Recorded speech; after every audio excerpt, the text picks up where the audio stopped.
Welcome to Candlelit Whodunits. I'm Alistair Beaumont. Tonight, pour something amber, dim the lights, and let the fire settle into embers. We're stepping aboard the Orient Express in 1927, bound for a country manor where twilight itself becomes a weapon. Tell me in the comments where you're listening from. A midnight train in Kyoto, a snowbound cabin in Tromsø, or curled beneath a blanket in Toronto. Chapter 1, Introduction and Setup. The Orient Express sighed into Victoria Station at 4:30 on a November afternoon in 1927, exhaling steam that curled like cigarette smoke around the glass arches. Porters in pillbox caps darted between fur-coated travellers, their breath fogging the air, while a newsboy's cry of Zagreb Express murder, read all about it, ricocheted off the iron ribs overhead. Hercule Poirot descended the steps of the Calais coach with the measured dignity of a man who believed punctuality to be the politeness of princes. His patent leather shoes gleamed beneath the hem of a charcoal overcoat cut in the latest Paris fashion. His moustache, waxed to twin sabres, defied the damp English wind. At his side, Captain Arthur Hastings unfolded himself from the compartment, like a deck chair reluctantly persuaded to stand, his own moustache, less architectural, more enthusiastic, bristling with the promise of adventure he had expressly been promised there would not be. "Poirot," Hastings began, tugging a pigskin valise from the luggage rack. "You gave me your solemn word. 2 weeks in London, tea at the Ritz, perhaps a rubber of bridge at the club. No corpses, no cryptic telegrams, no—" "Mon cher Hastings," Poirot interrupted, eyes twinkling beneath the brim of his Homburg, "you confuse the probable with the possible. The English murder, she is like the English weather, always threatening, rarely absent." He accepted his Malacca cane from the steward with a nod that might have been gratitude or merely acknowledgement that the universe had once again arranged itself to his satisfaction. They had barely crossed the concourse when a telegraph boy in a scarlet cap materialized at Poirot's elbow, envelope trembling in gloved fingers. The detective's eyebrows performed their familiar ascent, 2 perfect parentheses of curiosity. He slit the envelope with a silver fruit knife, produced from his waistcoat pocket, as though by prestidigitation. The message was brief, typed on heavy cream stock. Hastings read over his shoulder and emitted a sound halfway between groan and sigh. "Berkshire. That's practically the countryside. There'll be mud." "Mud," Poirot replied, folding the telegram with geometrical precision, "is merely earth that has decided to travel." By 6 o'clock the following evening, a silver-grey Rolls-Royce Phantom II, borrowed, Poirot explained airily, from a grateful duchess whose pearls he had recovered from a diplomatic pouch in Biarritz, whispered up the gravel drive of Twilight Manor.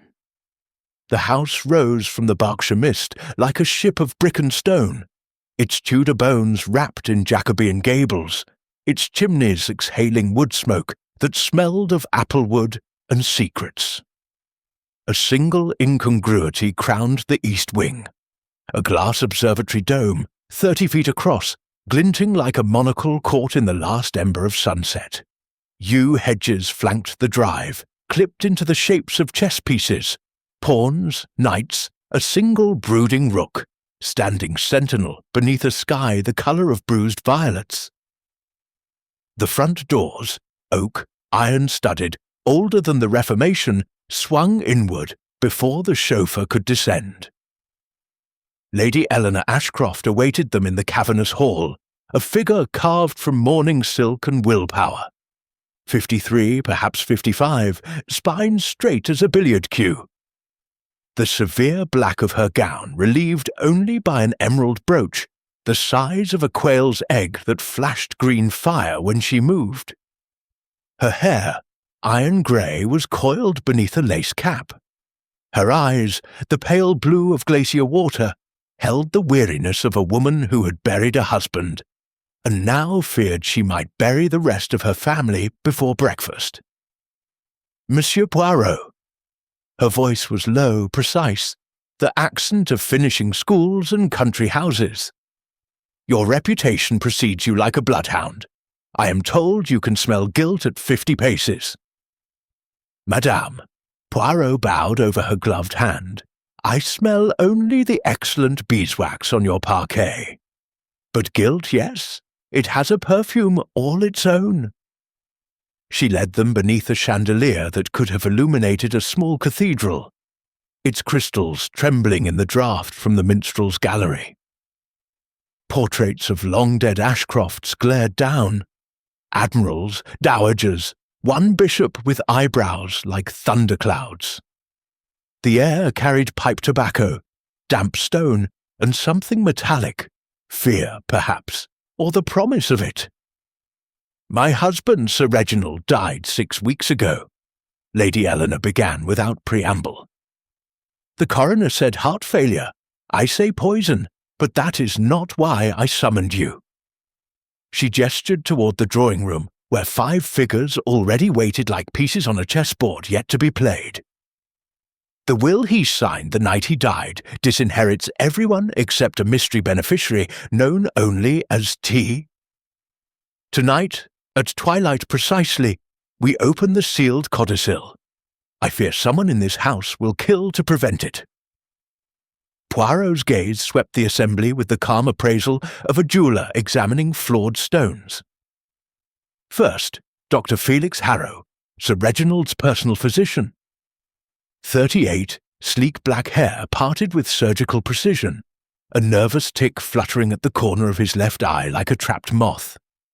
His evening clothes were impeccable, but his cuffs betrayed a tremor. Motive, Poirot noted at once. The faint bulge of unpaid gambling chits in his breast pocket, and the whisper, carried by Hastings from White's Club, that Sir Reginald had threatened to expose Harrow's laudanum habit to the General Medical Council. Beside him lounged Miss Violet Ashcroft, niece, 25, bobbed hair the colour of midnight, cigarette holder longer than decorum allowed. Her gown was Paris, her laugh was gin, and her allowance had been severed 6 months prior for conduct unbecoming an Ashcroft, a phrase that encompassed jazz clubs. A married sculptor, and a photograph in the Tatler captioned Modern Morals. She exhaled smoke toward the ceiling and watched Poirot with the lazy interest of a cat, deciding whether a mouse was worth the pounce. Major Rupert Blaine stood by the fireplace, swagger stick tucked beneath one arm, face sunburnt to the colour of teak. 45, late of the King's African Rifles, he had partnered with Sir Reginald in a diamond mine near Kimberley. The venture had collapsed. 40,000 of Ashcroft capital had vanished into equatorial night. Blaine's eyes, pale grey, held the flat shine of a man who had seen colleagues die for less than £40,000 and considered it a bargain. Mrs. Danvers, housekeeper since the Boer War, hovered at the periphery like a ghost reluctant to manifest fully. 60, face folded into a lifetime of disapproval. Her black bombazine rustled when she moved. The original will had promised her a rose-covered cottage in the village. The new codicil revoked it.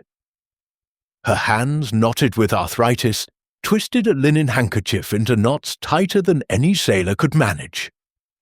Finally, Mr. Tobias Wren, solicitor, 52 ink-stained cuffs, spectacles perpetually sliding down a nose that had given up trying to support them.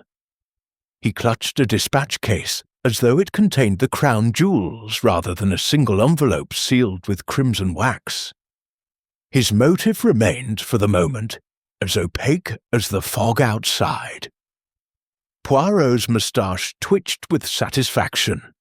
5 suspects, 1 initial, 0 alibis, and a house that seemed designed for murder.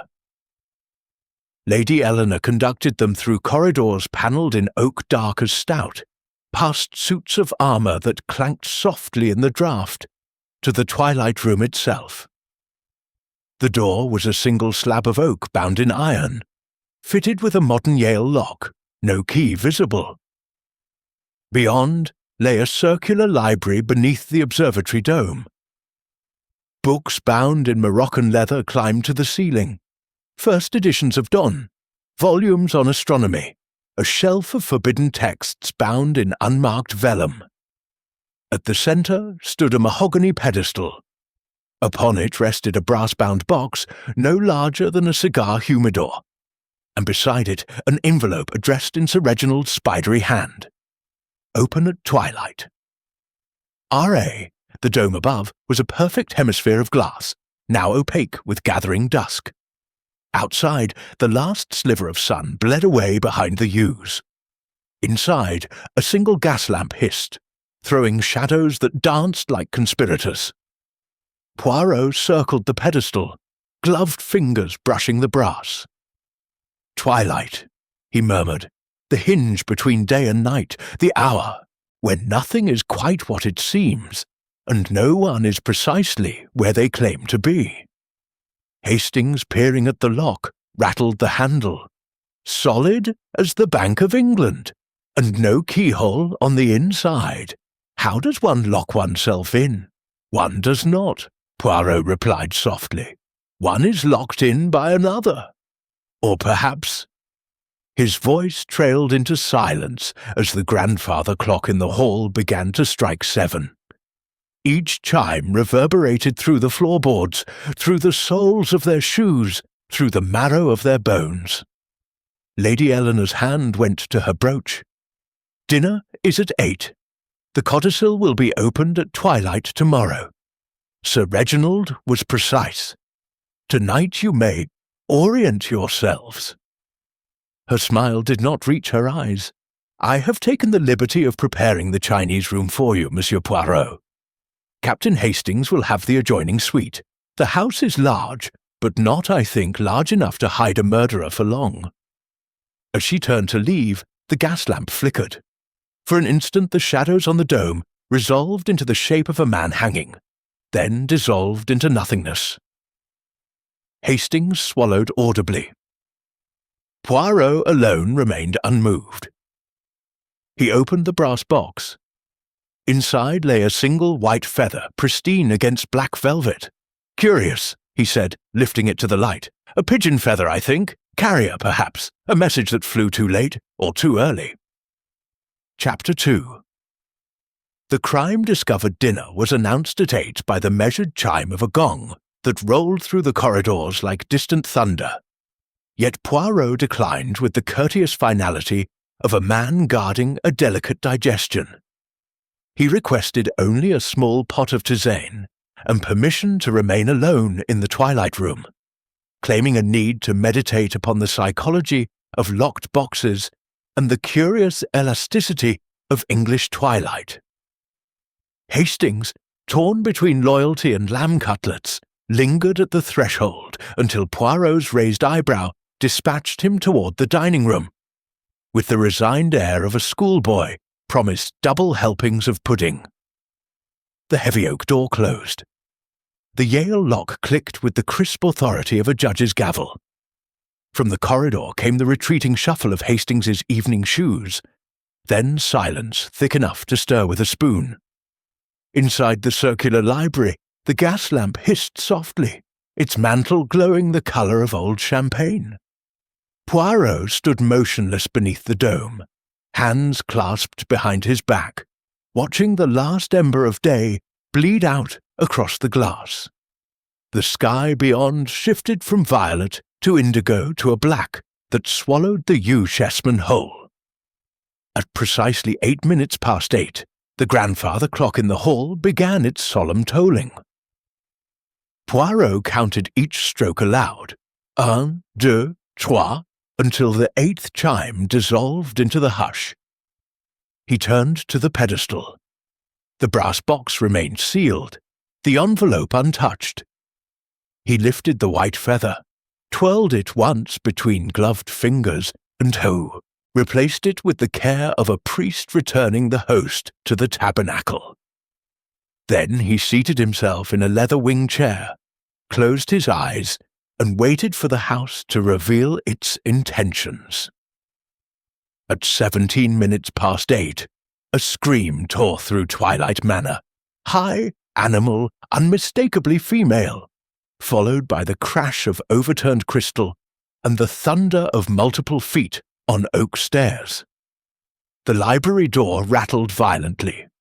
Hastings's voice, recognizably panicked, shouted Poirot's name. The detective rose without haste, crossed to the door, and discovered it locked from the inside. The Yale mechanism refused to yield. From the corridor came pounding, then the scrape of a shoulder thrown against unmovable oak. Poirot's lips curved in the faintest of smiles. He slipped a slender pick from his waistcoat, standard equipment for a man who trusted neither locks nor the honesty of locksmiths, and the door swung open to reveal a tableau of chaos. Hastings, hair dishevelled, stood foremost, flanked by Lady Eleanor, white as chalk beneath her rouge, and the 5 suspects in varying states of disarray. Dr. Harrow's bow tie hung askew. Violet's cigarette had burned a crescent into the carpet. Major Blaine clutched his swagger stick like a bayonet. Mrs. Danvers wrung her apron until the seams threatened surrender, and Mr. Tobias Wren, alive, breathing, spectacles fogged, clutched the dispatch case to his chest as though it might sprout wings and fly. "The box!" Hastings gasped. "It's open, and Wren—" Poirot stepped aside. The brass box yawned on its pedestal, black velvet interior, empty save for the single white feather now lying on the parquet like a fallen snowflake. The envelope marked "Open at Twilight." R.A. had vanished. And slumped across the mahogany, head tilted at an angle no living neck could achieve, was Mr. Tobias Wren. Or rather what had been Mr. Tobias Wren. His throat had been opened from ear to ear with surgical economy. Blood had sheeted down his shirt front, pooled beneath the pedestal, and begun its inexorable creep toward the Persian rug. The dispatch case lay beneath his right hand, latch sprung, papers fluttering like trapped moths. Lady Eleanor pressed a handkerchief to her lips. "I locked the door myself at 5 minutes past 8. Captain Hastings tried it not 3 minutes later. He will confirm. No one entered. No one could have." Hastings nodded dumbly. Solid as a vault. I thought Poirot had nodded off. Inspector Japp arrived 43 minutes later, tires crunching gravel, moustache bristling with the indignation of a man dragged from hearth and shepherd's pie. 2 constables followed, helmets tucked beneath arms like guilty secrets. Japp surveyed the scene with the weary expertise of one who had seen too many country house corpses. Locked room, single door, Yale lock, no key in sight, no chimney worth the name, windows 30 feet up and sealed by that blasted observatory bubble. He removed his bowler and scratched a balding pate. "Dash it, Poirot! You'll tell me it's impossible." "Impossible?" Poirot's voice was silk over steel. "Non, mon ami, merely improbable, until we render it inevitable." The police surgeon, a lugubrious Scot named Mackenzie, knelt beside the body. Time of death between 8:10 and 8:15. Cause: exsanguination from severance of the carotid. Clean cut, razor or scalpel. Curious, though. He lifted Wren's rigid hand. Rigour beginning in the fingers, yet the pocket watch stopped at precisely 8:12. The watch face was cracked, hands frozen like a photograph of time itself, arrested mid-stride. Poirot crouched, nostrils flaring. A faint scent, bitter almonds, cyanide perhaps, yet the wound is primary. He examined the blood trail. A perfect arc from throat to pedestal, then nothing. No footprints leading away, no drag marks, no disturbance in the drying pool. The Persian rug remained pristine beyond the immediate circle of tragedy. Japp barked orders. Constables sealed the room. Flashbulbs popped. Press photographers already clustered at the gates like crows scenting carrion. Poirot noted the details with the calm of a connoisseur appraising a flawed but fascinating canvas. The brass box lid propped open at 45 degrees. The white feather now bearing a single crimson droplet. The dispatch case papers, blank sheets, everyone. And on the dome above, 30 feet up, a faint smudge on the glass directly over the pedestal, as though a hand had pressed there momentarily before thinking better of it. Lady Eleanor recovered her voice. The codicil was in the envelope. Now it is gone. Whoever killed Wren took it. Or destroyed it, Major Blaine growled. Burnt it in the grate. Look, fresh ash. Poirot crossed to the fireplace. A scrap of heavy cream paper curled among the embers. The wax seal melted into a crimson teardrop. He retrieved it with fire tongs. Enough remained to read the initial T in Sir Reginald's spidery hand. Outside, the fog thickened, swallowing the yew chessman until only the rook remained visible. Its stone beak pointed accusingly at the observatory dome. Inside the twilight room, the gas lamp flickered once, twice, then steadied, throwing the shadow of the corpse across the bookshelves like a dark accusation. Somewhere in the house, a pigeon cooed, mournful as a funeral bell. Poirot closed the dead man's eyes with two gentle fingers. Chapter 3. Investigation begins. Dawn leaked through the observatory dome in reluctant pewter streaks, turning the blood on the parquet the colour of dried roses. Poirot had not slept. His little grey cells preferred the clarity of insomnia. He stood beneath the glass hemisphere in a fresh dove-grey suit, pocket watch open in one hand, the white feather, now sealed in a celluloid envelope, twirling in the other. Inspector Japp, fortified by a constable's flask of tea strong, enough to float a battleship, marshalled his men with the resigned air of a man herding cats in a thunderstorm. The twilight room remained sealed, yellow tape crisscrossing the oak door like a crude bandage over a mortal wound. Footprints in the rose bed beneath the dome had been photographed, cast in plaster, and cursed by the gardener who valued his prize-winning blooms above Scotland Yard's convenience. Poirot requested the billiard room for interviews. Its green baize table transformed into a tribunal. Gas jets hissed. The ivory balls clicked softly in their triangle, like teeth chattering in anticipation. He arranged the suspects along the cushioned benches, as though positioning chess pieces for the endgame. Hastings appointed unofficial amanuensis, perched on a stool with notebook and propelling pencil, moustache bristling with importance. A phonograph in the corner played a muted foxtrot to discourage eavesdropping. Poirot's innovation, claiming music loosened tongues the way brandy loosened corsets. Dr. Felix Harrow entered first, smoothing his hair with a hand that still trembled from either morphine withdrawal or guilt. His left eye ticked like a metronome set to presto. Poirot wasted no ceremony. You were treating Miss Violet for nerves in the conservatory at the time of the murder. From 7:45 until the scream, Harrow replied, voice thin as surgical gauze. Digitalis tonic. She suffers palpitations.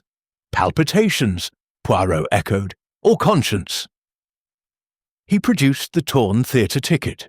The bat, Lyceum, dated the previous evening. You were in London yesterday.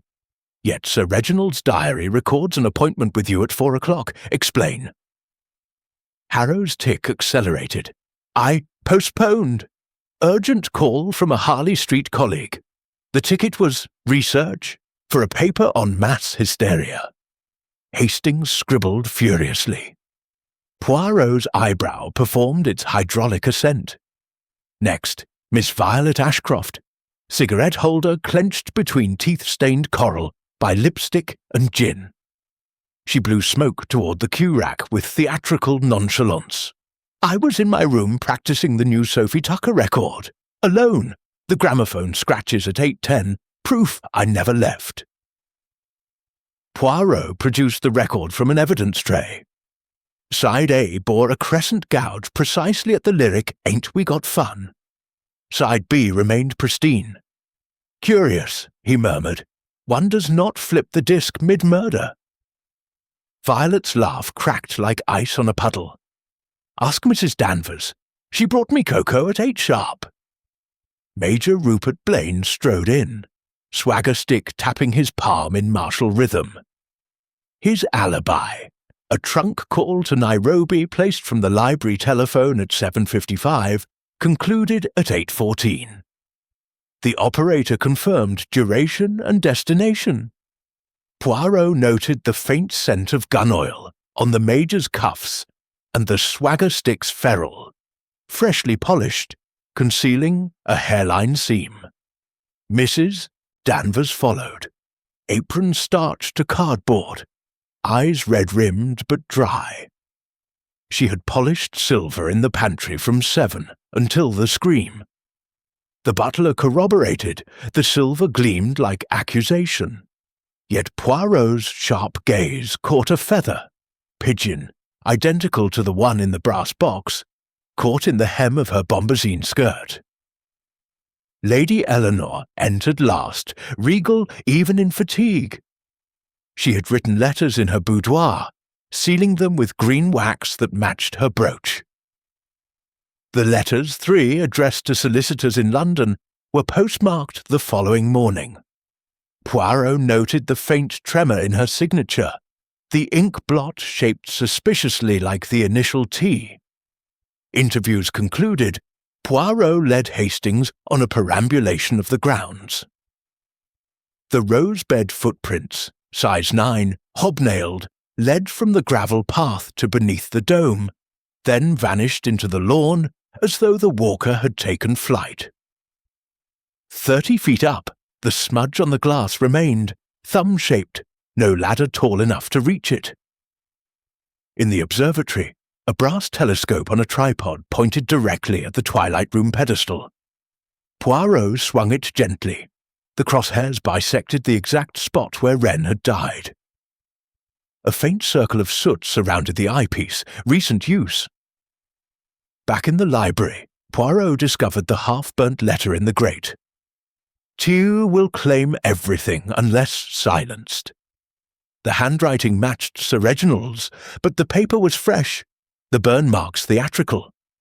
A red herring, perhaps, or bait. He examined the Yale lock with a magnifying lens. No scratches, no forced entry.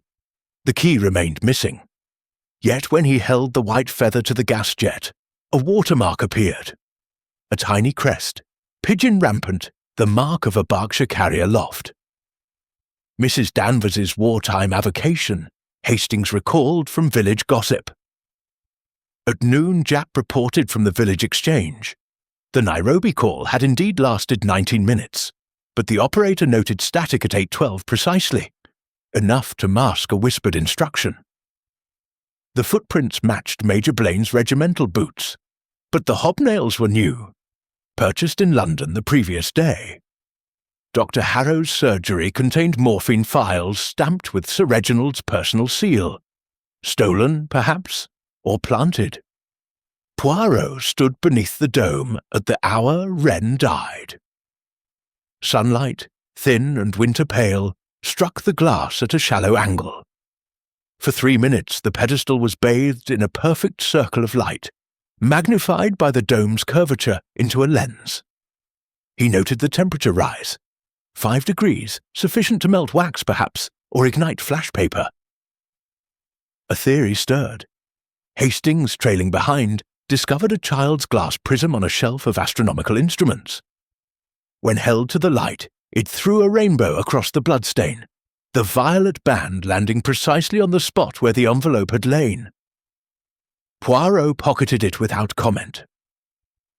By tea-time, the house buzzed with suppressed panic. Violet had taken to her room with hysterics. Dr. Harrow prescribed himself a sedative. Major Blaine cleaned his service revolver in the gun-room. Mrs. Danvers fed her pigeons on the kitchen roof, cooing softly in a dialect Poirot recognized from the trenches. Lady Eleanor walked to the long gallery. Emerald brooch flashing like a lighthouse warning of rocks ahead. Poirot summoned Japp to the billiard room. "The crime is not impossible," he announced. "It is merely theatrical. The dome, the prism, the pigeon feather, these are props in a drama scripted by a murderer who understands light, time, and the English passion for coincidence." Japp snorted. "You'll need more than optics to hang a man." Chapter 4. Clues and Red Herrings. The afternoon fog pressed against the manor windows like a living thing, turning the billiard room into a green-lit aquarium. Poirot had ordered the phonograph silenced. The only sounds now were the scratch of Hastings's pencil, the tick of the mantel clock, and the occasional creak of floorboards overhead. As constables searched attics no one had entered since the Armada. Poirot paced the length of the table, ivory balls scattering beneath his palm like guilty thoughts. On the baize, he arranged the physical evidence in a neat semicircle: the torn theatre ticket, the half-burnt letter, the pigeon feather in its celluloid sleeve, the cracked pocket watch frozen at 8:12, the child's glass prism that threw fractured rainbows across the felt. He began with the telescope. The brass tube, when unscrewed, revealed a fingerprint smudged in graphite. Dr. Harrow's left thumb, unmistakable from the medical register. Under Poirot's gentle pressure in the morning room, the doctor's composure cracked like cheap porcelain. "I watched Wren," he confessed, voice trembling. "Through the dome. Sir Reginald suspected I was borrowing morphine from his private stock. I needed to know if Wren had documented it in the codicil. The telescope was already trained on the room. Sir Reginald used it to observe the stars. I only looked." "Borrowing," Poirot repeated softly. "A euphemism as thin as your alibi. Yet you did not enter the Twilight Room." Harrow shook his head miserably. "I was in the conservatory with Violet until the scream." Poirot dismissed him with a flick of gloved fingers and turned to the gramophone record. The scratch at 8:10 on side A was deep, deliberate. He carried the disc to Violet's bedroom, where the gramophone waited like a squat black toad. The machine was a luxury model, automatic return arm disabled. When he placed the needle at the gouge, the lyric "Ain't We Got Fun" repeated in a drunken hiccup. Violet, summoned from her chaise longue, rolled coal-rimmed eyes. "I told you, I was here alone. The record must have skipped." "Skipped?" Poirot lifted the tone arm. The scratch was too uniform for accident, carved with a scalpel perhaps, or created to suggest your presence while you were elsewhere. He noted the faint scent of violet water on the machine, stronger than on Violet herself. Someone had stood here recently, wearing her perfume. In the gun-room, Major Blaine polished his Webley with the methodical calm of a man who had cleaned rifles under fire. Poirot examined the swagger stick. The ferrule unscrewed to reveal a slender blade, 6 inches of tempered steel. A speck of rust, or blood, flaked beneath Poirot's fingernail. Blaine's laugh was short, humourless. "Souvenir from Flanders. Never used it on a solicitor, I assure you." The blood, when tested by Dr. Mackenzie, proved to be rabbit. Blaine had shot a poacher's snare the previous evening. Red herring, rust and all. Poirot staged his reconstruction at twilight, the hour of the crime.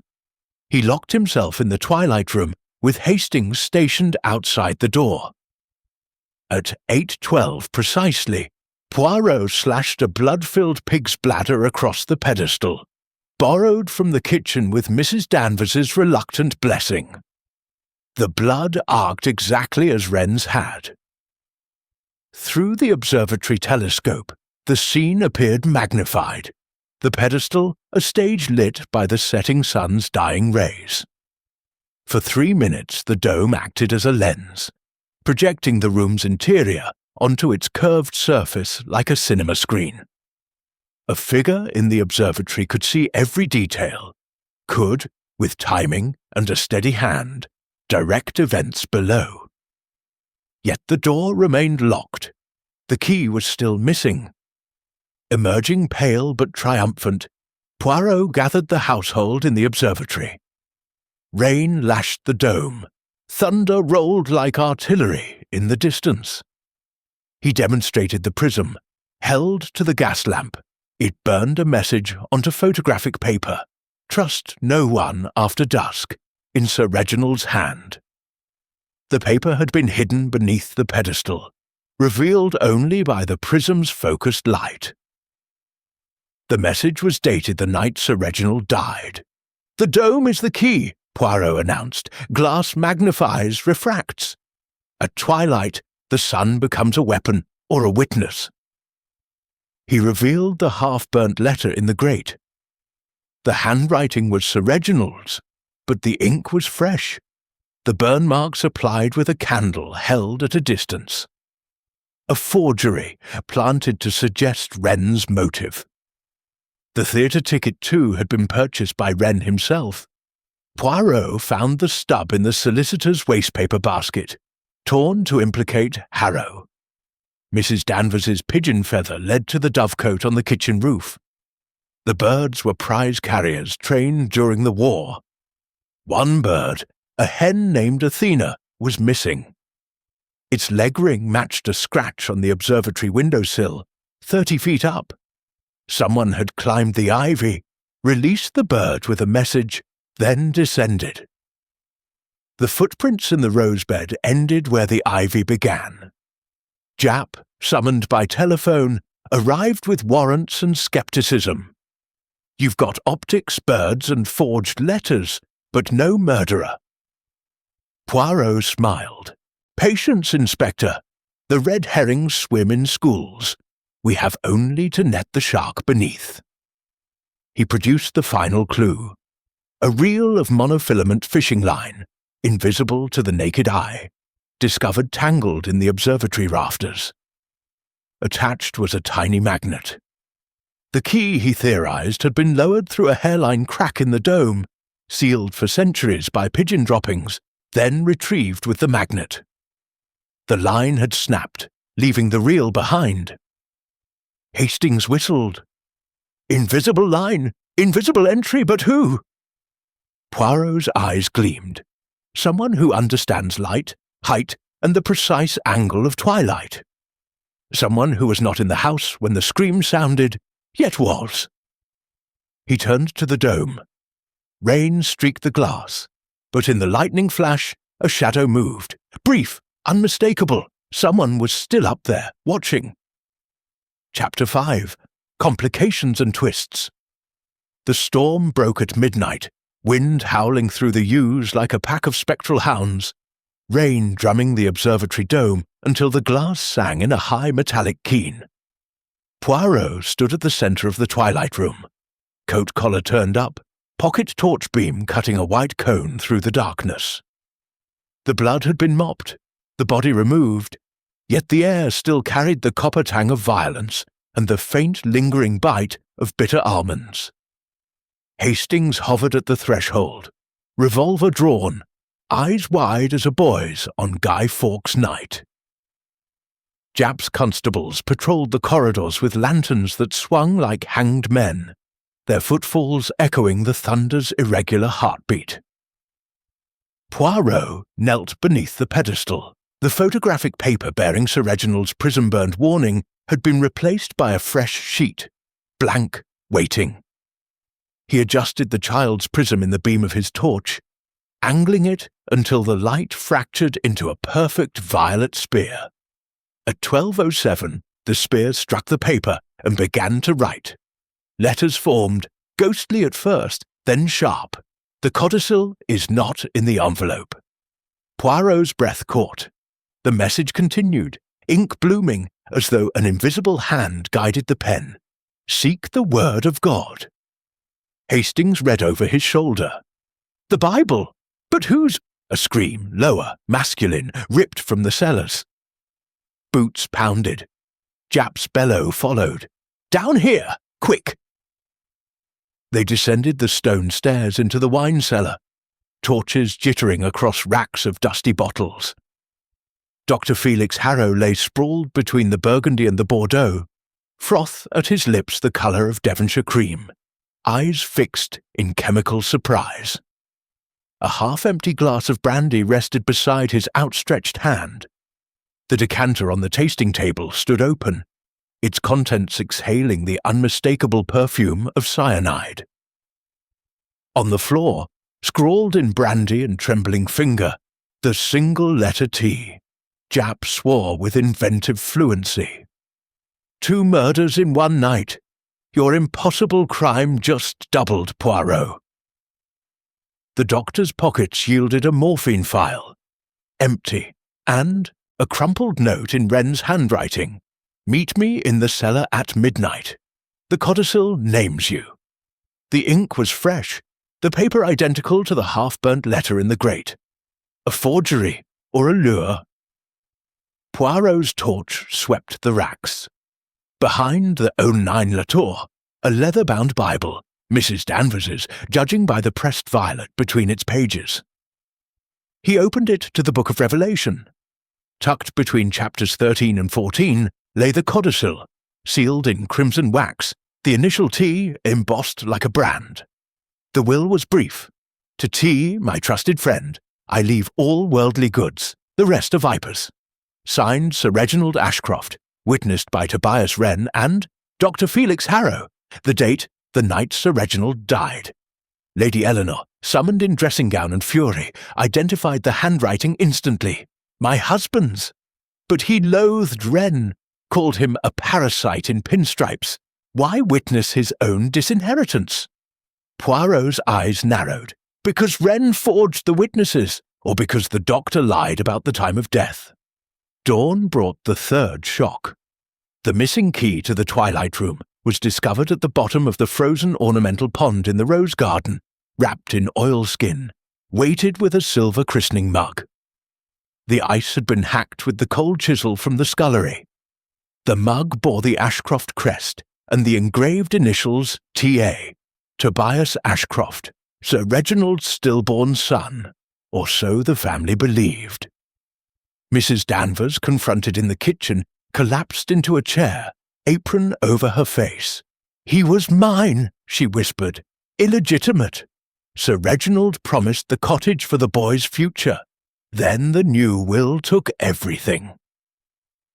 Poirot assembled the household in the observatory as the storm ebbed to a sullen drizzle.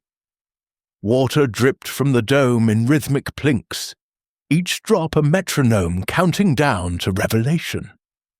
He placed the codicil, the Bible, the key, and the brandy glass on the telescope's tripod, like relics on an altar. 3 impossibilities, he began. A locked room with no entry. A poisoned doctor who drank alone. A key at the bottom of a frozen pond. Yet all are linked by light, by height, and by the precision of twilight. He demonstrated. At 8:12 p.m. the previous evening, the setting sun had struck the dome at 23 degrees, magnifying the pedestal into a lens. The prism, hidden beneath the brass box, had burned the real message onto photographic paper. Seek the word of God, visible only to ultraviolet light. Wren had discovered it, confronted the murderer and paid with his throat. The key had been lowered through the hairline crack in the dome on monofilament line, used to lock the door from inside, then retrieved with the magnetized swagger stick. The line snapped. The key was dropped through the observatory skylight into the pond below, the ice broken and refrozen overnight by the murderer using the scullery chisel. The christening mug was bait. Mrs. Danvers's grief made her the perfect scapegoat. Dr. Harrow's poison was simpler. Cyanide crystals dissolved in the brandy decanter, timed to dissolve after midnight. The note in Wren's hand was forged by the murderer using a light box and tracing paper. Poirot found the box in the darkroom Sir Reginald had used for astronomical plates. "But who?" Japp demanded. "The footprints are Blaine's size, the morphine is Harrow's, the Bible is Danvers's, the forgery is Wren's own hand." Poirot raised a hand. All true and all false. The murderer needed every suspect to appear guilty. Observe. He swung the telescope toward the dome. At the precise angle of yesterday's twilight, the pedestal became a screen. A shadow puppet show, a hand slashing, a body falling. The murderer had never entered the room. They had directed the crime from the observatory, using the dome's projection as a periscope, timing the slash via the pocket watch's reflection in the glass. The key was lowered, the door locked, the line retrieved. Wren, locked in by his own greed, had been the perfect victim. The storm returned with a roar. Lightning illuminated the dome's interior, and there, 30 feet up, clinging to the iron framework like a gargoyle, was the murderer. The shadow detached, plummeted, and landed cat-footed on the observatory floor. Violet Ashcroft smiled, lipstick smeared, eyes wild. In her hand, the missing envelope torn open, the codicil in flame. Chapter 6. The Revelation. Lightning cracked the sky open, bleaching the observatory white for one heartbeat. And in that frozen instant, every face turned upward to the girl on the iron ladder 30 feet above the parquet. Violet Ashcroft clung to the dome's skeletal frame like a deranged trapeze artist, the torn envelope blazing between her fingers, the codicil curling into black lace. The flame licked her glove, yet she did not flinch. The pain seemed to anchor her more firmly than fear. Rain hissed through the cracked skylight, striking the burning paper in frantic sparks. Poirot's voice cut through the storm with the calm of a surgeon. "Descendez, mademoiselle. The play is finished. The audience awaits the final bow." Violet laughed, one sharp metallic note, and let the remnants of the codicil flutter down like dying moths. They landed on the telescope lens, smouldered, and died. She descended the ladder with the fluid grace of a cat burglar, boots ringing on iron rungs until she stood among them, soaked silk clinging to her like a second skin, eyes glittering with gin and triumph. Japp lunged. Hastings blocked him with an outstretched arm. "Let Poirot finish," the captain murmured, revolver steady. Poirot stepped forward, the child's prism in one hand, the monofilament reel in the other.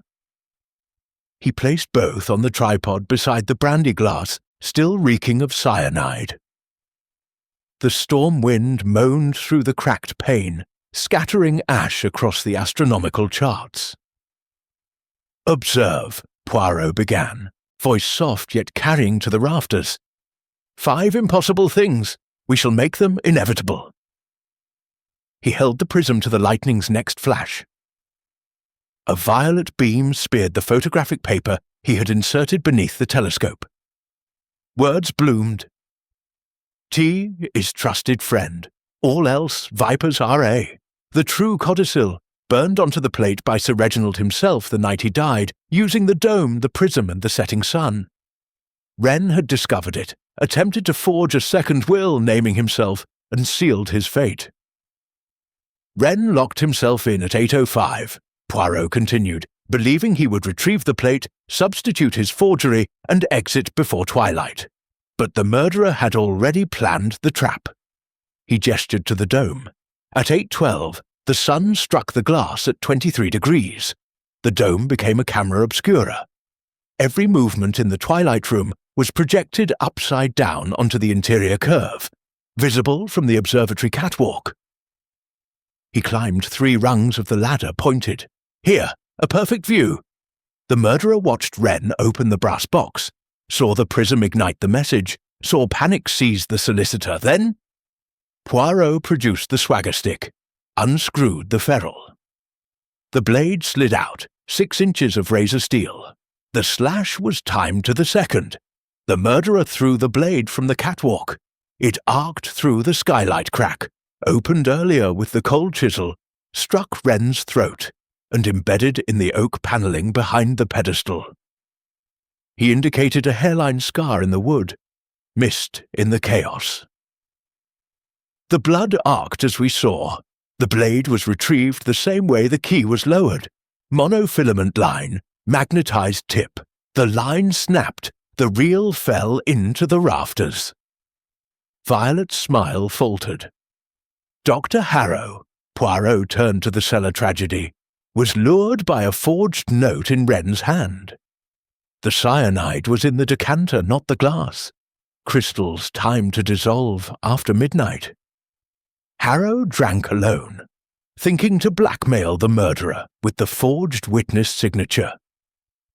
He died believing he held the winning card. He lifted the oilskin-wrapped key from the pond evidence bag, lowered through the dome crack, used to lock the door from inside, then dropped through the skylight into the pond. The ice was broken and refrozen overnight. The christening mug, Mrs. Danvers's grief, was irrelevant.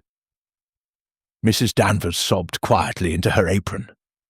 Poirot faced Violet.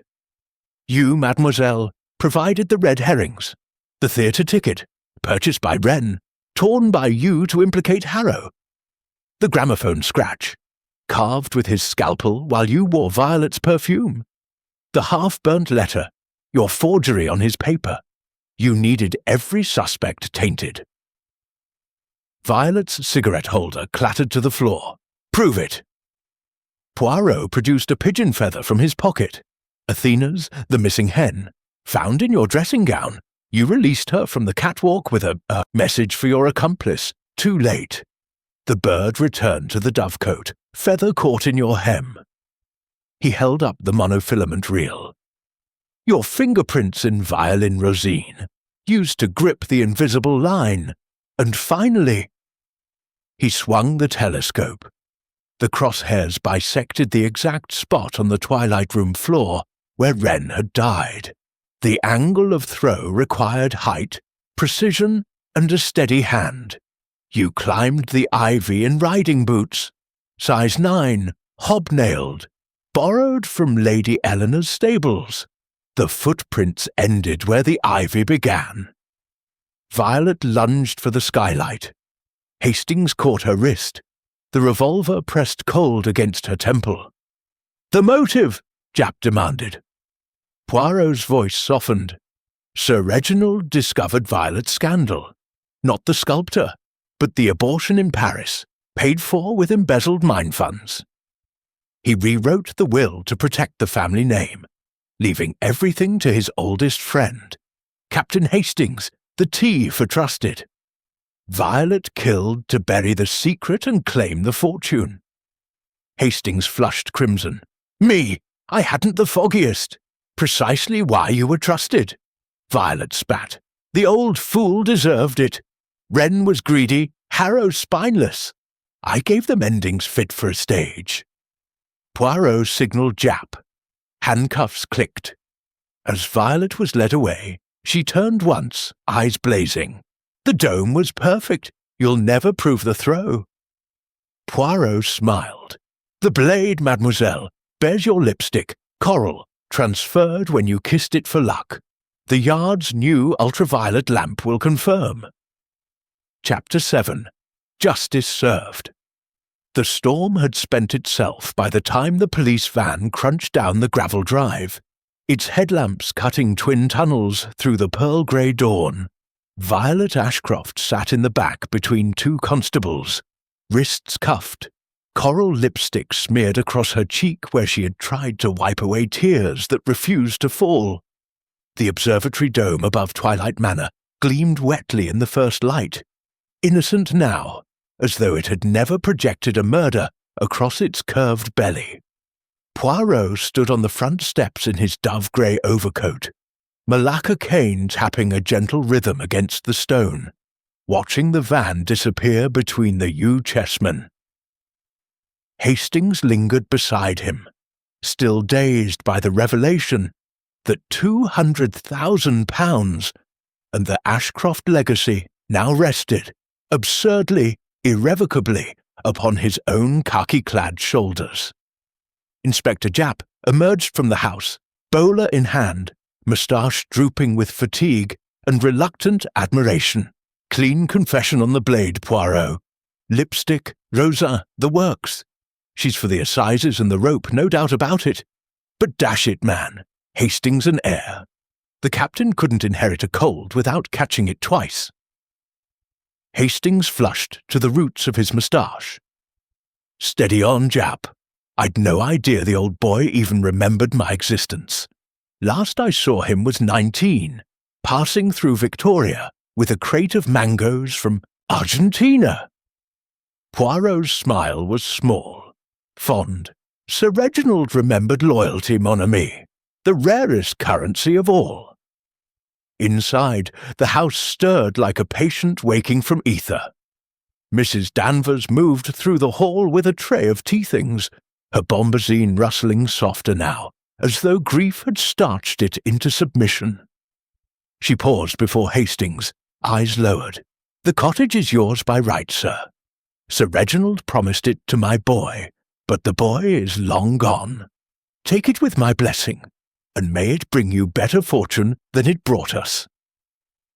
Hastings opened his mouth, closed it, then managed a gruff, "Thank you, Mrs. D. I'll see the garden gets proper roses. Hybrid teas, your lad would have liked those." Lady Eleanor appeared at the drawing-room door, mourning silk exchanged for dove-grey wool, the emerald brooch pinned at her throat like a silent apology. She pressed a small velvet box into Poirot's hand. "The real stone," she said quietly. "I sold the paste copy months ago to fund a shelter for girls like Violet, girls the world discards. Sir Reginald never knew.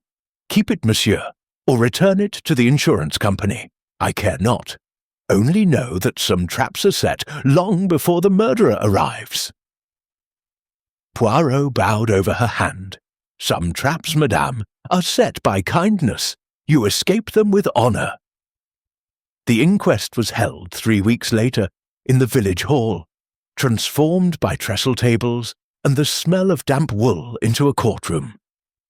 Violet, pale but defiant in a navy coat, refused counsel and pleaded guilty to both murders. The blade, the line, the prism, each exhibit was produced with the solemnity of relics. When the judge asked if she had anything to say, she lifted her chin. "I gave them endings fit for the stage. The world is kinder with fewer vipers." The sentence was death. As she was led away, she cast one glance toward the public gallery, where Hastings sat, uncomfortable in a new pinstripe. Their eyes met. Hers held neither hatred nor regret, only the hollow amusement of a play seen through to its final curtain. Poirot and Hastings dined together one last time at the Ritz, a corner table beneath a palm that sighed in the draught from the revolving doors. Crystal sparkled. The orchestra played a slow foxtrot that masked the clink of champagne coupes. Hastings, still dazed by solicitors' letters and bank drafts, raised his glass. "To Sir Reginald, and to you, old chap. Without those little grey cells of yours, I'd be back in Buenos Aires counting cattle instead of, well, pounds." Poirot's eyes twinked. To friendship, mon ami. The only inheritance that cannot be forged, cannot be stolen, cannot be burned by prism or by twilight. They drank. Outside, London traffic growled softly, red buses gliding beneath gas lamps that flickered like stage footlights. Poirot set down his glass and produced the emerald brooch from his waistcoat. He laid it on the starched cloth between them. It caught the chandelier's glow and threw green fire across the napkins. "I returned the paste to the insurers," he said. "This one belongs elsewhere." He signalled the maître d', who approached with a silver salver. Upon it rested a plain manila envelope addressed in Poirot's neat script, Women's Shelter, Whitechapel. Inside, the emerald nestled in cotton wool, accompanied by a note, "For the girls who will never need to set traps." H.P. Hastings's eyes misted. "You old fraud! You'll have me blubbing in public." "No," Poirot replied, signalling for the bill. "I merely arranged the pieces so that Justice, she wears the correct jewellery." They stepped out into the October night. A hansom cab clopped past, hooves striking sparks from the cobbles. Poirot paused beneath a street lamp, breath pluming in the chill.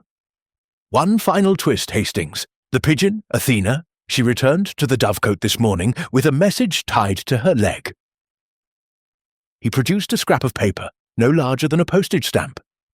On it, in Violet's looping hand, "Tell Poirot the dome was perfect. Curtain." Hastings shivered. She planned her own confession. Or her final performance. The stage, mon ami, is never truly dark. They walked toward the underground, two silhouettes diminishing beneath the lamps. Behind them, the Ritz's windows glowed like a proscenium arch. And somewhere in the distance, Big Ben struck 9. Neither twilight nor dawn, but the steady heartbeat of a city that had seen every drama and still queued for the next. In Twilight Manor, the observatory dome was dismantled the following spring. The glass was melted down and recast into greenhouse panes for Mrs. Danvers's roses.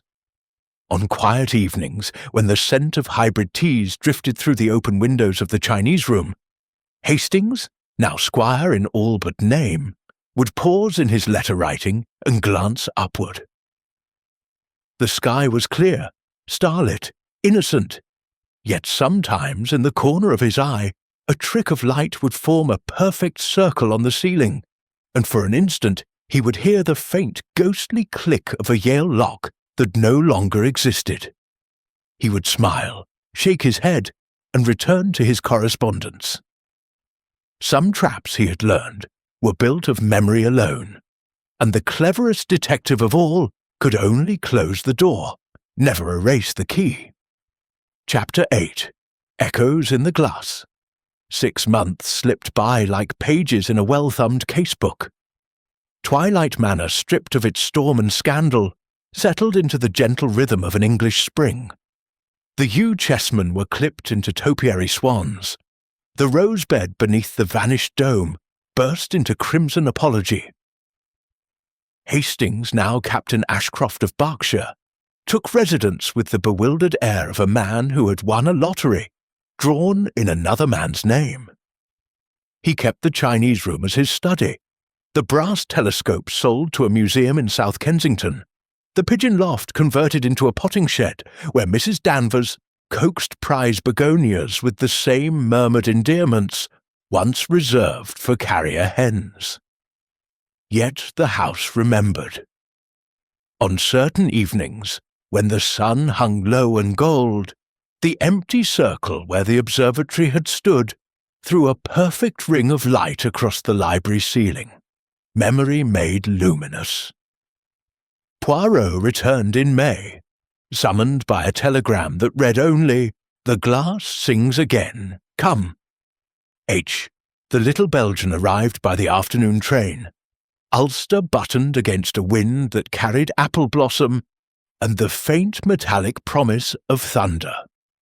Hastings met him at the station in the Rolls, chauffeur now redundant, his own hands firm on the wheel. "You look prosperous, mon ami," Poirot observed, settling into the passenger seat with the satisfaction of a cat reclaiming a favourite cushion. "The inheritance agrees with you." "It's the roses," Hastings replied, negotiating the lane between hedgerows heavy with hawthorn. "Mrs. D insists they prefer a gentleman's touch. I'm not convinced they know the difference, but the village girls swear the blooms are larger this year." They crested the rise. Twilight Manor lay bathed in buttery light. The east wing now open to the sky, the library windows thrown wide. Yet something was wrong. The ring of light on the ceiling, visible even from the drive, pulsed gently, as though breathing. Inside, Mrs. Danvers met them in the hall, apron spotless, eyes bright with something between fear and wonder. "It started at twilight yesterday," she said without preamble. "A circle on the ceiling, same as before.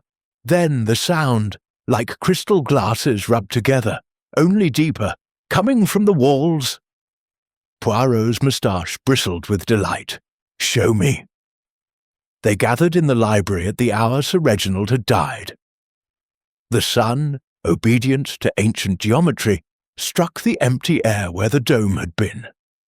At 8:12 precisely, the circle appeared, perfect, unwavering. Then began to rotate slowly, throwing fractured rainbows across the Moroccan leather spines. From the panelling came the singing. A low harmonic thrum that resolved into a chord, then a phrase, "Trust no one after dusk," Sir Reginald's warning, burned into glass and memory alike. Hastings swallowed. "The dome's gone. We smashed every pane." "Memory," Poirot murmured, "is more durable than glass." He crossed to the pedestal, now a simple reading table, and lifted the brass box, still in place as a monument to folly.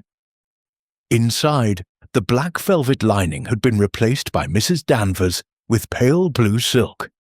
Yet beneath the silk lay a second prism, larger, flawless, etched with the Ashcroft crest. Poirot held it to the setting sun. The circle on the ceiling flared, and the singing rose to a clear, bell-like note. Words formed in light across the bookshelves. The trap was never for Wren. The chord resolved into silence. The circle vanished. The room smelled suddenly of applewood and bitter almonds. Mrs. Danvers crossed herself. Sir Reginald's ghost? "Non," Poirot said gently. "His insurance policy," he explained. Sir Reginald, suspecting poison months before his death, had commissioned the larger prism from a Bond Street optician. Its facets were tuned to the exact resonance of the dome's curve. At twilight, the sun's rays vibrated the glass at a frequency that imprinted the warning not on paper, but on the air itself. Sound made visible, memory made audible. The dome had been the amplifier. Its absence merely changed the key. The message would sing every twilight until the house itself crumbled. "But why?" Hastings asked. Poirot's eyes softened. "To protect you, mon ami." He knew Violet's desperation, Wren's greed, Harrow's weakness. The trap was for the living, not the dead. The singing is his final bequest, proof that the will was genuine, that you were chosen not by chance, but by trust. They stood in the hush. Outside, the swans preened in the gathering dusk. Mrs. Danvers lit the gas jets. The rainbows retreated into the prism's heart. That night, Poirot and Hastings dined in the twilight room, now the dining room proper, beneath a chandelier that had once crowned cathedrals. The table was set for three, the third place laid with a single white feather in silent tribute. Mrs. Danvers served roast pheasant with bread sauce, her hands steady now, the bombazine replaced by dove-grey wool. As the grandfather clock struck 9, the singing returned, fainter, almost tender. The circle of light reappeared, smaller now, centered on the feather. It lifted, spun once, and settled again. The chord resolved into a single note, pure as a boy's choir. Then silence. Hastings raised his glass. "To absent friends?" Poirot's eyes glistened. "And to the traps we escape?" They drank. Outside, the roses released their scent into the night, and somewhere in the potting shed a pigeon, Athena's granddaughter perhaps, cooed once, as though acknowledging the end of a very long flight. The next morning Poirot departed for Torquay, promising Hastings a rubber of bridge in the autumn. The Rolls disappeared down the drive between the hawthorn hedges, and Twilight Manor settled into its new rhythm. The circle appeared each twilight, the singing softer now, until one June evening it failed to return. The prism, examined by daylight, had developed a hairline fracture, sunlight's final signature. Mrs. Danvers wrapped it in blue silk and buried it beneath the largest rosebush, where the hybrid teas bloomed blood-red and fragrant all summer. Years later, when Hastings's own son asked why the library ceiling bore a faint, perfect circle of lighter paint, the captain would smile and say only, "That's where the light used to sing." Some traps, he had learned, were built of kindness, and the cleverest detective of all could only close the door, never silence the echo. Chapter 9. The Prism's Last Refrain.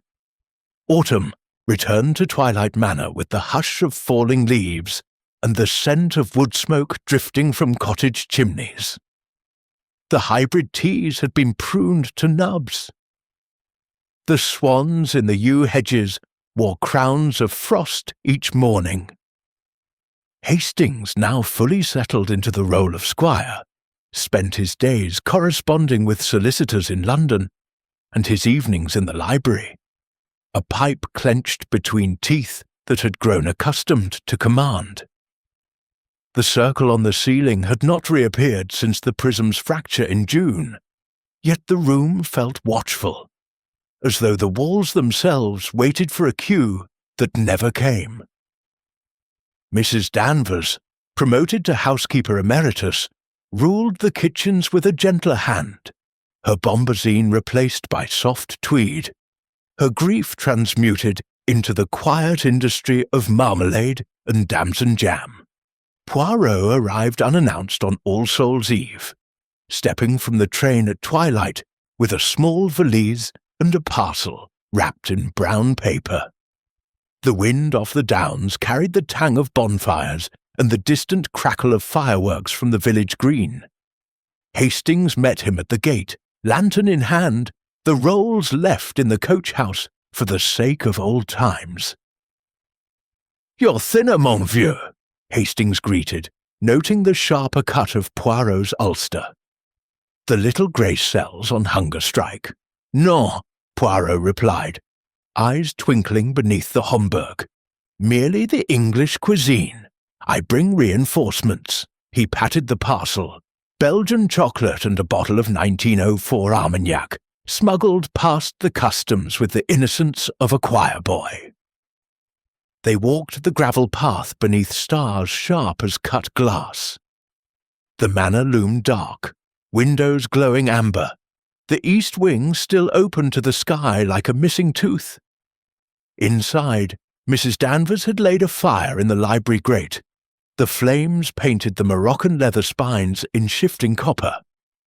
On the reading table, once the pedestal of murder, stood a new object, a small mahogany box, brass hinges gleaming, no larger than a prayer book. Poirot unwrapped his parcel. The Armagnac breathed brandy and history. The chocolates were arranged like medals. He poured 2 fingers into crystal thistle glasses, then lifted the mahogany box. "A gift," he said, "from the optician in Bond Street. He kept the shards of the fractured prism. From them, he cut this." He opened the lid. Inside, on black velvet, lay a perfect sphere of crystal, no larger than a walnut, its facets catching the firelight and throwing it back in 1,000 directions. At its heart, suspended in flawless clarity, floated a single white pigeon feather. Hastings's breath caught. Athena's? Her granddaughter's, Poirot corrected. Mrs. Danvers insisted. The bird flew into the library window at dawn, the day the prism cracked. A message, perhaps, or merely coincidence. I prefer to think the house chose its own epilogue. He set the sphere on the table. The firelight struck it. The room exploded into silent constellations. Rainbows danced across the ceiling. The walls, the portraits of long-dead Ashcrofts who seemed, for an instant, to lean forward in approval. The circle reappeared, not pale memory, but vivid, pulsing gently as though alive. From the sphere came a sound, not the deep thrum of the dome, but a clear bell-like note, rising and falling like a lullaby. Mrs. Danvers entered with a tray of cocoa, paused and set it down untouched. "It's singing again," she whispered, "but softer, like it's saying goodbye." The note resolved into a chord, then a phrase, "Trust no one after dusk," Sir Reginald's warning, now transmuted into benediction. The circle rotated once, slowly, throwing the feather's shadow across the bookshelves in a perfect arc. Then the light dimmed, the singing faded, and the sphere went dark, the feather suspended in ordinary crystal. Poirot lifted his glass. To Sir Reginald, and to the traps that become bridges. They drank. The Armagnac burned warm and golden. Outside, the wind rattled the library windows. Somewhere in the potting shed, a pigeon cooed once, then settled. The fire crackled, consuming applewood and memory in equal measure. Later, when the cocoa had cooled and the chocolates were reduced to gold foil, Poirot produced a final surprise. From his waistcoat he drew a folded sheet of heavy cream paper, the Ashcroft crest embossed in crimson wax. He laid it beside the sphere. "The true codicil," he said quietly. "Not the one Violet burned, nor the one in the Bible. Sir Reginald wrote this the night he died, sealed it in the prism itself. The optician found it when he cut the sphere." Hastings unfolded the paper with reverent fingers. The handwriting was frail but unmistakable. "To my trusted friend, Captain Arthur Hastings, I leave Twilight Manor and all its burdens. To my wife, Eleanor, the emerald and her freedom. To Mrs. Danvers, the cottage and the roses. To the rest, nothing but the truth. I poisoned myself with digitalis to spare them the shame of scandal. The trap was mine alone.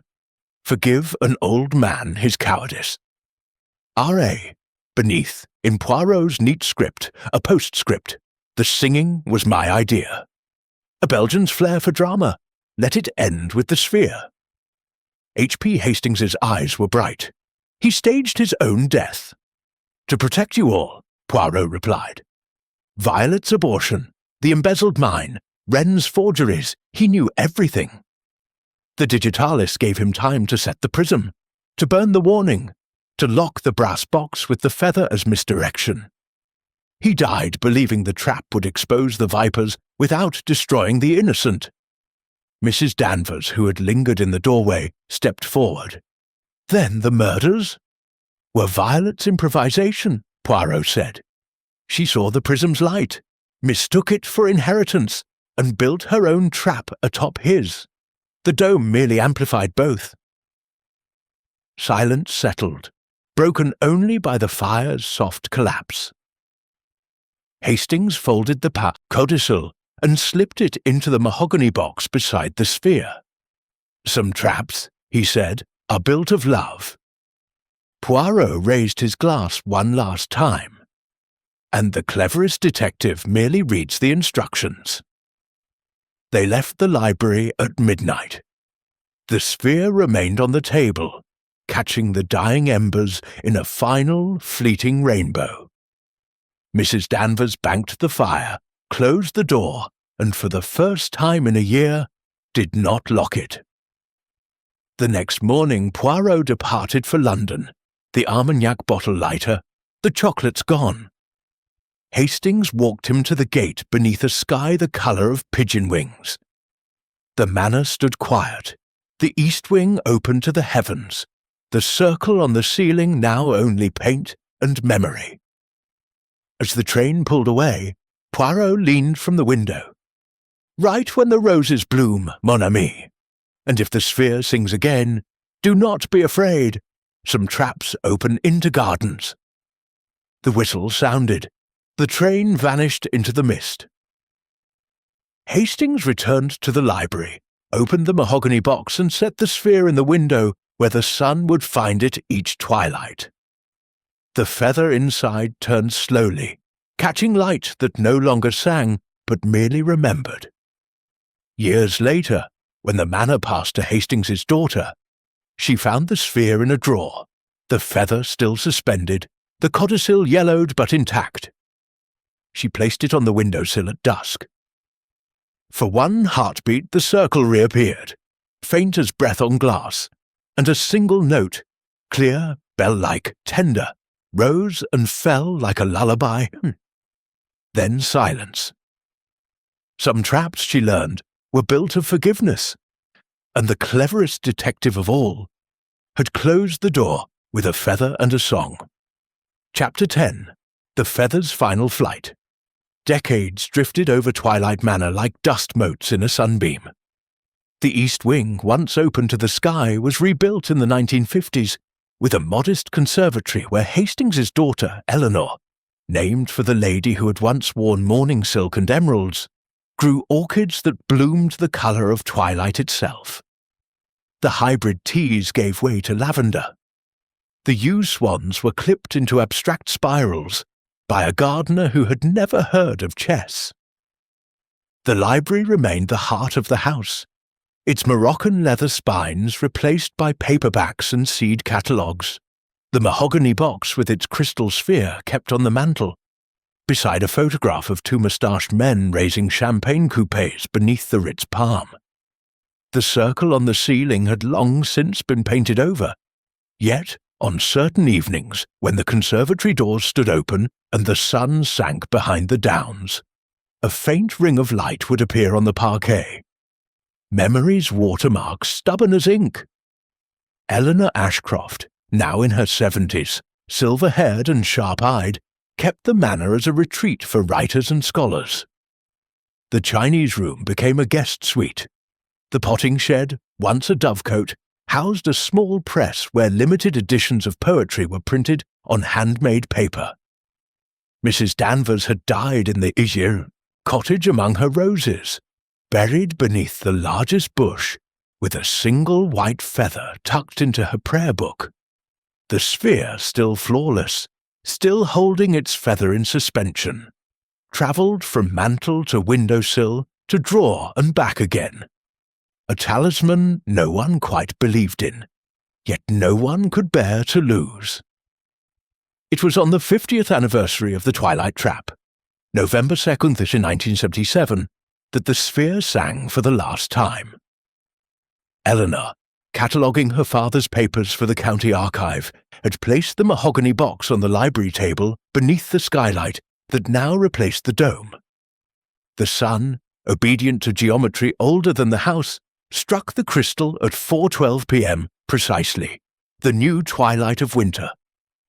The feather inside turned once, slowly, as though stirred by a breath no lung had exhaled in half a century. Then the note began. Not the deep thrum of the dome, nor the bell-like chord of the fractured prism, but a single pure tone, clear as a boy's soprano, tender as forgiveness. The circle reappeared on the parquet, perfect, unwavering, rotating gently until it framed the brass box in a halo of light. Eleanor froze, archive box forgotten. The note rose, fell, resolved into a phrase she had never heard yet somehow knew by heart. The trap is sprung, the door is open. The feather lifted from its suspension, pressed against the crystal's inner curve as though trying to escape, then settled again. The light dimmed, the singing faded, and the sphere went dark. When Eleanor lifted it to the window, the feather had vanished, leaving only a faint, perfect outline etched into the glass, as though burned there by sunlight and memory. She telephoned the only person still alive who might understand. The voice that answered was frail but unmistakable, crackling across the line from a villa in Torquay. "Poirot?" she asked, though she knew the answer. "Non, ma petite," came the reply, warm with amusement. "Hercule Poirot departed this stage in '76, but his secretary, Miss Lemon, keeps the flame. Tell me." Eleanor recounted the singing, the vanishing feather, the etched outline. Miss Lemon listened without interruption, then said, "Monsieur Poirot left instructions. If the sphere ever sang again, you were to open the false bottom of the mahogany box. He said the trap would close itself." Eleanor's fingers trembled as she pried the velvet lining. Beneath lay a second compartment, sealed with crimson wax. Inside, a single sheet of heavy cream paper. The Ashcroft crest faded but intact, and a white pigeon feather, Athena's original, pressed flat and perfect. The paper bore two handwritings. The first, spidery and frail, was Sir Reginald's final confession, identical to the one Poirot had revealed in 1927. The second, in Poirot's neat script, was dated the day before his death. To the last keeper of Twilight Manor, the trap was never for the guilty, but for the house itself, to bind it to truth with light and song. When the Whodunit feather flies, the story ends. Burn this with the sphere beneath the roses. Let the garden keep the secret. Some traps are built of love, and the cleverest detective merely hands over the key. Eleanor carried the box to the rose garden at dusk. The largest bush, Mrs. Danvers's favourite, had been replaced many times, yet the soil remembered. She dug a small grave beneath its roots, placed the sphere, the feather, the letter, and a splash of the 1904 Armagnac still corked in the cellar. The match flared, the crystal shattered with a sound like distant bells. The feather curled, blackened, became ash. The light that had sung for 50 years sank into the earth with the scent of roses and brandy. That night the manor was quiet.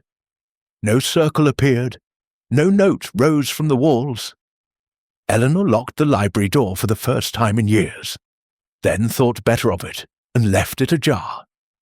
In the morning, the skylight showed only sky, clear, cold, indifferent. The archive box waited on the table, Hastings's photograph smiling benevolently from the mantel. She added a final note to the county records. Years later, when Eleanor herself was buried beneath the roses, the manor passed to a trust. The library became a public room. The conservatory, a cafe where writers drank tea and argued over metaphors. Visitors sometimes asked about the faint circle on the parquet, the etched outline in the display case where the mahogany box now sat empty. The docents told the story of murder, of prisms, of a Belgian detective and a captain who inherited more than money. They spoke of light that sang and a feather that flew. Most smiled politely. A few lingered, touched the glass, and left with the sense that some doors, once opened, never quite close. On the centenary of the crime, November 2nd, 27, a young archivist found a final surprise. Beneath the floorboards of the Chinese room, wrapped in oilskin and sealed with crimson wax, lay a single white feather and a note in Poirot's hand. The trap resets every 100 years. Check the roses at twilight. H.P. She carried it to the garden.